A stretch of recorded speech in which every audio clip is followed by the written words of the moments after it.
ये कपड़ा पहन के हम लोग जान बचाने के लिए हम लोग आगे आए डर में कि उस परिस्थिति में हम लोग रह नहीं सकते हैं क्योंकि डर का माहौल बहुत ज्यादा था। पूर्वोत्तर भारत का राज्य है मणिपुर, बहुत सुंदर, लेकिन हिंसा ने इस खूबसूरत राज्य को कुछ वक्त के लिए डरावना बना दिया है।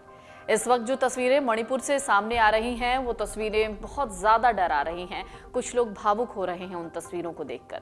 जाहिर है मणिपुर में जो इस वक्त हो रहा है वो बिल्कुल भी अच्छा नहीं है।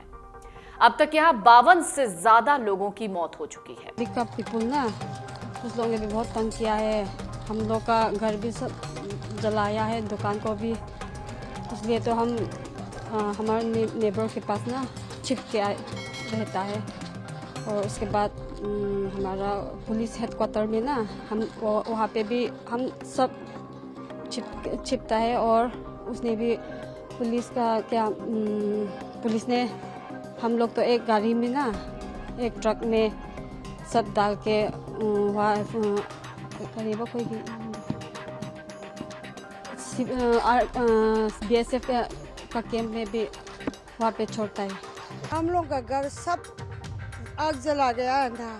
हम लोग अटैक किया है, आग जलाया है, घर जलाया है। हम कहाँ रहेगा वो लोग? हम लोग को है ना आग जला के हम लोग को मरने के लिए वो लोग ने कोशिश किया है। हम लोग बच्चा कहाँ, माँ कहाँ, घर कहाँ, बहन कहाँ मालूम नहीं हो रहा है। हम लोग मेरा घर में मेरा बेटी है और मेरा माँ बाप है, भाई बहन है, सब कहाँ कहाँ मालूम नहीं है। अभी चुचामपुर में भी है। हम लोग थोड़ा बचा के इधर आ गया है, बाकी सब चुचामपुर में है। तो वो लोग इधर आने के लिए कोशिश कर रहे हैं, नहीं आ रहा है। हम लोग भी कैसे रहना है, खाना नहीं खाना है। हम लोग तो इधर आ गया। वो लोग के लिए सोच के हम लोग को सोने का, नहीं करने का, खाने का कोई मन नहीं हो रहा है। हम लोग अभी इधर में कितना दिन रहेगा वो भी मालूम नहीं है। सब घर चला गया, बच्चा का सर्टिफिकेट सब चला गया। क्या बोला, पैसा सना रुपया सब आग जला दिया है ना।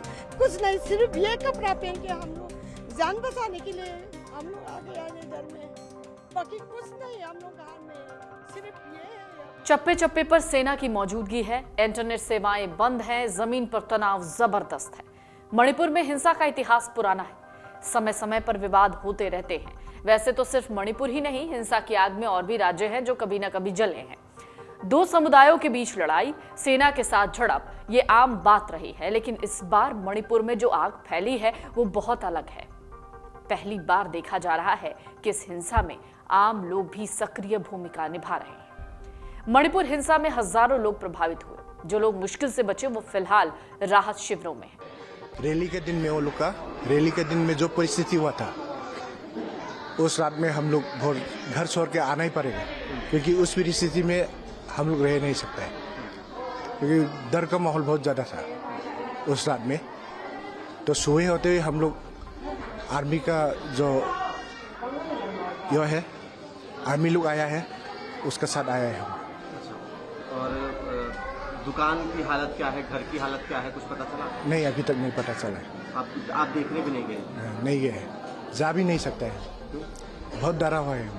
अच्छा, तो अभी आपको नहीं पता कि आपके घर की क्या हालत है, दुकान की क्या हालत है? नहीं, पता नहीं अभी तक। दुकान में माल रखा होगा? हाँ। इतना मौका मिला कि आप घर से कुछ ला पाए अपनी चीज? नहीं, मौका नहीं मिला। नहीं, सिर्फ पेन के आया है, कुछ डॉक्यूमेंट हाथ में उठा के लाए वही से। घर से और किसके साथ आए हैं? मेरा साथ मेरा बीवी है और मेरा आंटी लोग भी है। और आंटी क्या हालत है वहाँ पे जो आप लोगों ने देखा? आप लोग वहाँ पे रहते थे, क्या हालत है? जो उस रात में वो लोग प्रोटेस्ट कर रहा था ना, उस रात में डर का माहौल बहुत था। लोकेलिटी बहुत निकल के रास्ता में तोड़ फोड़ करना, मारना, वही सब।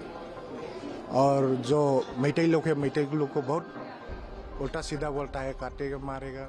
सेना ने उन्हें आधी रात को उनके घरों से बाहर निकालकर शिविरों में पहुंचाया, जिसके बाद तुरंत एक्शन की खूब तारीफ हुई। जो लोग फिलहाल शिविरों में हैं, उनके घर वीरान पड़े हैं या फिर उनके घरों को आग के हवाले कर दिया गया। एक शिविर में कई लोगों की भीड़ है। लेटने बैठने को किसी के पास गद्दे चादर हैं तो किसी को ये भी मयस्सर नहीं। रात गहराती है, मच्छरों का आतंक बढ़ जाता है। सबसे बड़ी बात, महिलाओं और पुरुषों को एक ही शौचालय साझा करना पड़ता है। लेकिन क्या करें, कहां जाएं? इस परिसर से चेहरा निकालकर बाहर देखो तो जिस जगह कभी अपना घर था वहां सिर्फ राख है। विस्थापितों के चेहरों पर तनाव है, वो साफ दिख रहा है, और उनमें से कई अपनी आप बीती सुनाते सुनाते रो रहे हैं। उन्हें पता ही नहीं है कि आगे उनका क्या होना है। वो अपने घरों में कभी जा भी पाएंगे या नहीं, या फिर जिनके घर लूट गए हैं या फिर जिनके घरों को आग के हवाले कर दिया है, वो वापस अपना घर बना पाएंगे या नहीं। भविष्य अंधेरे में है। इस आपाधापी में वो जैसे तैसे अपने घर को छोड़कर भाग आए, लेकिन उन मवेशियों का क्या जो उस रात वहीं रह गए? क्या वो भागे या जलकर मर गए? अगर वो बचे होंगे तो शायद जंगल में भाग गए होंगे। 3 और 4 मई की ये रात उनके लिए लुटेरी साबित हुई और सब कुछ लुट गया, सब कुछ जल गया, खत्म हो गया। हाल ही में हाईकोर्ट ने एक टिप्पणी में कहा था, राज्य सरकार को मैतेई समुदाय की इस मांग पर विचार करना चाहिए। इसके बाद राज्य की सियासत में तनाव है, विरोध प्रदर्शन देखने को मिल रहा था। ऐसे ही एक आदिवासी मार्च के दौरान बवाल हुआ। देखते ही देखते हिंसा की आग फैल गई। अब उसी हिंसा को डिकोड करते हैं, जिसमें एक अलग ही पैटर्न देखने को मिला। पिछली बार मणिपुर में इस स्तर की हिंसा साल 1992 में देखने को मिली, जब NSCN और कुकी समुदाय के बीच हिंसक संघर्ष हुआ। उस हिंसा में कुकी समुदाय के करीब 100 लोगों की मौत हो गई। अब इस बार जो हिंसा हुई है उसमें आरोप कुकी समुदाय के विद्रोही गुट पर है। राज्य सरकार का आरोप है म्यांमार से ये लोग घुसपैठ करवा रहे हैं। अभी के लिए कुकी समुदाय ने हिंसा में अपने किसी भी तरह के योगदान से इनकार किया। राज्य सरकार की जो रिपोर्ट है उससे भी पता चलता है कि आम लोगों का इस बार हिंसा से कनेक्शन हो सकता है। शिविरों में जो भी हिंसा प्रभावित लोग मौजूद हैं, उनमें से अधिकांश लोग किसान या छोटे दुकानदार थे। उनमें से कईयों ने सरकार पर नाराजगी जाहिर की, जो उन्हें सुरक्षा नहीं दे पाए। उधर पुलिस कर्मियों का कहना है कि फोक कचो, इखाई और बाकी पहाड़ी इलाकों में पुलिस की गाड़ियों पर भी फायरिंग हुई। जीपों पर गोलियों के निशान मौजूद हैं। उधर अधिकारियों का कहना है कि मणिपुर में जातीय हिंसा में मरने वालों की संख्या बढ़ी है, जबकि कुछ सूत्र ये भी कहते हैं कि मृतकों का आंकड़ा इससे भी ज्यादा है, यानी 150 से ज्यादा लोग घायल भी हुए हैं। लेकिन इसी बीच जब सुप्रीम कोर्ट में टिप्पणी सामने आई इसी हिंसा को लेकर, सुप्रीम कोर्ट ने साफ तौर पर कह दिया कि विस्थापितों के लिए फिलहाल क्या कुछ इंतजाम है ये देखिए, और इस पर जरूरी दिशा निर्देश भी दिए गए। सवाल अब भी यही है कि जो लोग राहत शिविरों में मौजूद हैं, जो लोग जिनका घर जल चुका है, जो फिलहाल अपने भविष्य को लेकर रोज रात को नई बातें सोचते हैं, अब आगे उनका क्या होगा? लेकिन इसी बीच मणिपुर अभी भी शांत नहीं है। मन से उजाला कर चले, मन से उजाला कर चले, एक अमर उजाला कर चले, उजाला कर चले।